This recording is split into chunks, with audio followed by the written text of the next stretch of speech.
টাটকা সুখগুলি আরামগুলি যারা বর্জন করে আল্লাহ রাব্বুল আলামিনকে বিশ্বাস করে যারা জীবন পরিচালনা করেছে, আল্লাহ পাক তাদের জন্য জান্নাত রেখেছেন এবং তাদের জন্য বলছেন সাবিকু ইলা মাগফিরাতিম মির রাব্বিকুম ওয়া জান্নাতিন আরদুহা কাআরদিস সামাই ওয়াল আরদ উইদ্দাত লিল্লাযিনা আমানু বিল্লাহি ওয়া রাসূলিহি।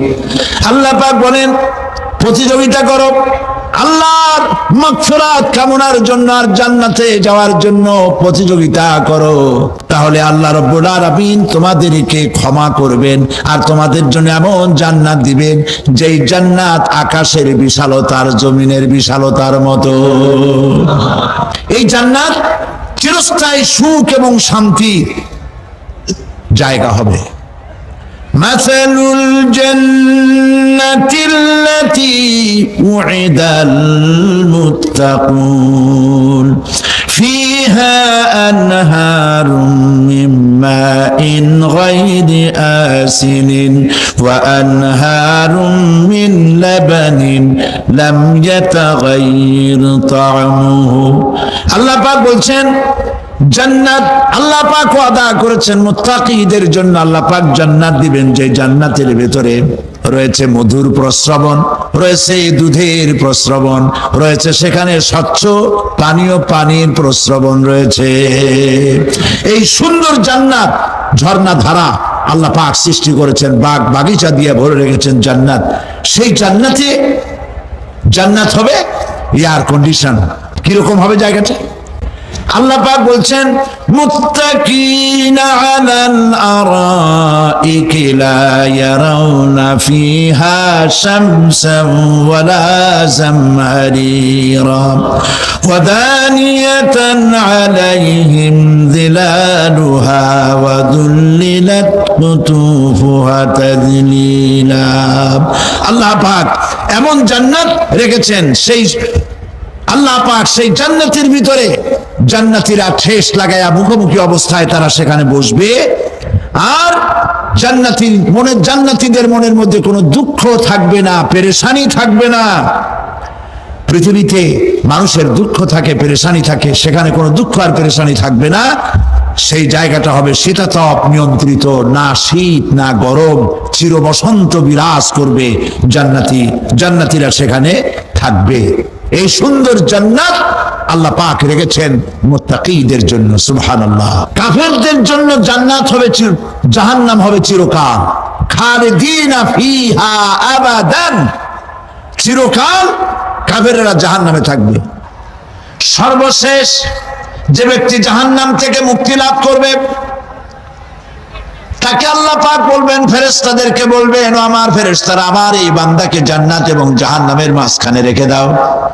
জান্নাত এবং জাহান্নামের মাঝখানে লোকটি যখন থাকার জায়গা পাবে সে জান্নাতের দিকে তাকায়া দেখবে আর কাঁদতে থাকবে। আল্লাহ পাক জিজ্ঞেস করবেন, বান্দারে যুগের পর যুগ ধরে জাহান্নামে কেঁদেছো, আমি রব্বুল আলামিন জাহান্নাম মাফ করে দিয়া জান্নাত জাহান্নামের মাঝখানে রেখে দিয়েছি, আযাব থেকে তো বেঁচে গেছো, এখন কান্দো কেন? লোকটি বলবে, রব্বুল আলামিন কান্দি এই কারণে, জাহান্নাম থেকে মাফ করেছো, তোমার শুকরিয়া আদায় করি। জান্নাত তো আমার কপালে নাই, কিসমতে নাই, কিন্তু জান্নাত আমি এখান থেকে দেখতে পাচ্ছি। জান্নাতের সুঘ্রাণ আমার নাকে আসতেছে, কপালে নাই যাওয়ার। আমি কাঁদি এই জন্য, তুমি যদি মেহেরবানি করে আমাকে জান্নাতের দরজার কাছে একটু দাঁড় করায় দিতা, প্রাণ ভরে তোমার জান্নাতের দৃশ্যটা একটু দেখতাম।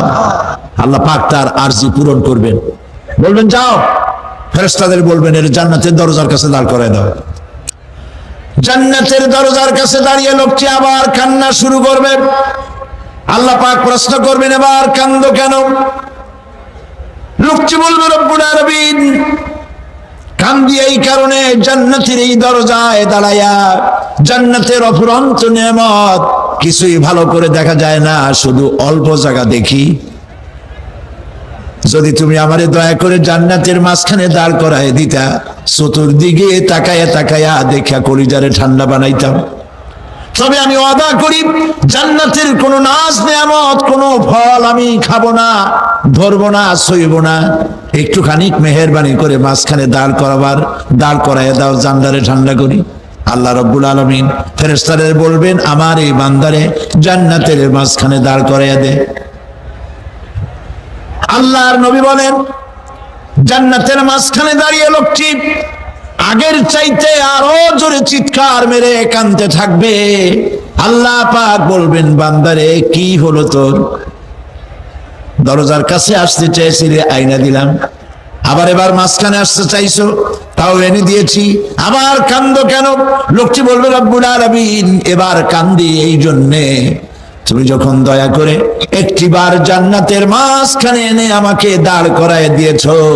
তুমি রহমান রহিম, গফুরুর রহিম, এই জান্নাত থেকে আবার আর বাইর করে দিও না।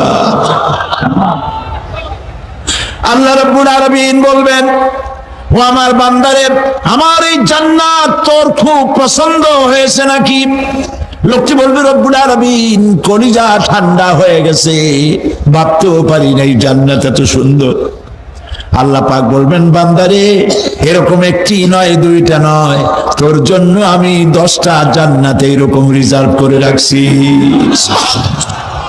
সুবহানাল্লাহ। আল্লাহ পাককে ভয় করে পৃথিবীর সমস্ত পাপ থেকে যারা নিজেকে রক্ষা করবে, আল্লাহ তাদের জন্য এই জান্নাত রেখে দিয়েছেন। সুবহানাল্লাহ। সেই জান্নাতের রিসিপশন আপনারা আন্দাজ করতে পারবেন না। রিসিপশন কারে কয়? এর প্রধানমন্ত্রী আর প্রেসিডেন্ট, 4-5টা পুলিশ আর আর্মি আসে একটা ঠট করে সেলুট মারলো, বাস শেষ হয়ে গেল, এরকম না। জান্নাতীদেরকে রিসিপশন দেওয়া হবে। জান্নাতীরা যখন আল্লাহর হুকুমে জান্নাতের দিকে যেতে লাগবে, আর যখন জান্নাতের কাছে চলে যাবে, আল্লাহ রাব্বুল আলামিন শোনায় দিচ্ছেন, হাত্তা ইযা জাউহা ফুতিহাত আবওয়াবুহা ওয়া ক্বালা লাহুম খাযানাতুহা সালামুন আলাইকুম তিবতুম ফাদখুলুহা খালিদিন। সুবহানাল্লাহ। জান্নাতীরা যখন জান্নাতে প্রবেশ করার দরজার মুখোমুখি হবে, দ্বার রক্ষীগণ তখন বলবে, সালামুন আলাইকুম, আল্লাহর শান্তি তোমাদের উপরে বর্ষিত হোক। সুবহানাল্লাহ। দুনিয়ার টাটকা সুখগুলি 2 পা দিয়ে ফেলে দিয়েছো, টাটকা সুখগুলি গ্রহণ করো নাই, হারাম খাও নাই, আল্লাহর দ্বীন কায়েমের জন্য রক্ত দিয়েছো, জীবন দিয়েছো, কষ্ট করেছো, আল্লাহকে ভয় করেছো। আমাদের সালাম গ্রহণ করো, জান্নাতের মধ্যে ঢুকে যাও চিরকালের জন্য। সুবহানাল্লাহ। জান্নাতের মধ্যে আল্লাহ পাক হুরদের সঙ্গে জান্নাতীদের বিয়ের ব্যবস্থা করে দিবেন। কোরআনে কারিমে আল্লাহ পাক বলেন, মুত্তাকিনা আলা সুরুজিম মাসফুফাতিন ওয়া যাওয়াজনাহুম বিহুরিন ঈন। সামনাসামনি ভাবে সাজানো সারি সারি আসন সমূহের উপর তারা ঠেস লাগায় বসে থাকবে, আর আল্লাহ রাব্বুল আলামিন হুরদের সাথে জান্নাতীদের বিয়ের ব্যবস্থা করে দিবেন। যেসব হুরের সঙ্গে বিয়ে হবে তাদের আল্লাহ পাক বিবরণ দিচ্ছেন, কি রকম হবে তারা। লাম ইয়াতমিসহুন্না ইনসুন ওয়ালা জান। এর পূর্বে জিন এবং ইনসান এদেরকে কেউ স্পর্শ করে নাই। কিরকম তারা? কাআন্নাহুন্নাল ইয়াকুতু ওয়াল মারজান। যেমন ঝিনুকের ভিতরে মণিমুক্তা থাকে, এইভাবে আল্লাহ পাক তাদেরকে পবিত্র করে রেখে দিয়েছেন। আমার প্রিয় ভাইরা, আল্লাহ রাব্বুল আলামিন কোরআনে কারীমের ভিতরে বলেছেন, ফাবিআইয়ি আলা'i রাব্বিকুমা তুকাযযিবান। জান্নাত দান করে আল্লাহ পাক এবার জান্নাতীদেরকে সম্বোধন করে বলবেন, ইয়া ইবাদি লা খাউফুন আলাইকুমুল ইয়াওমা ওয়ালা আনতুম তাহজানুন। হে আমার বান্দারা, লা খাউফুন আলাইকুমুল ইয়াওম, আজ আর কোনো ভয় নাই। সুবহানাল্লাহ, সুবহানাল্লাহ। আজ আর কোনো ভয় নাই, কোনো চিন্তাও নাই, আরামে এই জান্নাতের মধ্যে বসবাস করো। এরপরে আল্লাহ পাক জিজ্ঞেস করবেন, ও আমার জান্নাতীরা, আমি যেসব ওয়াদা করছিলাম আমার ওয়াদা মোতাবেক সমস্ত নিয়ামত পেয়েছো? তারা বলবে, হ্যাঁ পেয়েছি, সব নিয়ামত আপনার ওয়াদা মোতাবেক সব পেয়েছি। আল্লাহ রাব্বুল আলামিন বলবেন, সব পাও নাই, ওয়ালাদাইনা মাজিদ।